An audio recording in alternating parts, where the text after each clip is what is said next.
దేవుడండి మనము వ్యవసాయం చేసినప్పుడు పెట్టుబడి పెట్టినప్పుడు ఆ పెట్టుబడికి తగినంత కాకుండా ఇంకా అధికంగా అనగా విస్తారంగా ఊహించలేనంత 100 పాళ్ళు ఫలింపు వస్తే గనక ఆ రైతు జీవితంలో ఎంతో సంతోషం, ఆనందం కలుగుతుంది.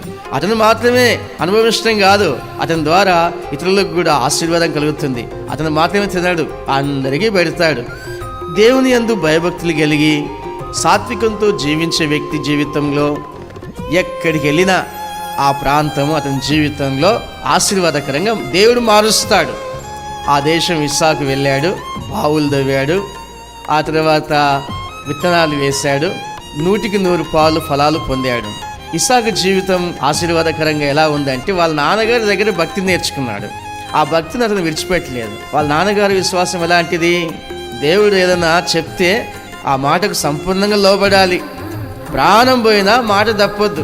తండ్రి దగ్గర నేర్చుకున్న ఆ విశ్వాస జీవితాన్ని ముందుకు కొనసాగిస్తూ మొట్టమొదట ఏ పని ప్రారంభించినా బలిపీఠం కట్టి ప్రారంభించేవాడు. ఎక్కడ బలిపీఠం కడితే అక్కడ ఆశీర్వాదం.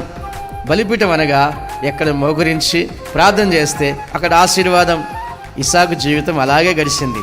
అతను ఎక్కడికి వెళ్ళి బలిపీఠం కట్టి బావి తవ్వినా ఆ బావిలో నీళ్లు పడేవి.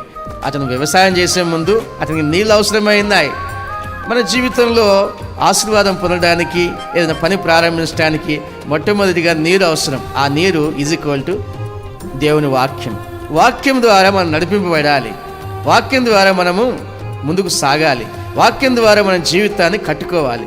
మన యొక్క ఆశీర్వాదము దేవుని యొక్క వాక్య భాగమే. కనుక నా ప్రియమైన సహోదరులారా, ఆయన సేను వేసినప్పుడు ఒక విత్తనం వేస్తే 100 ఫలం. ఆశీర్వాదకరంగా ఉన్నాడు. ఎంతోమంది శత్రుత్వం కలిగిన వ్యక్తులు ఆయన ఎంతో బాధపెట్టినా అతను ఎక్కడ ప్రారంభించిన పని ఆ ప్రారంభంలో విజయం పొందాడు.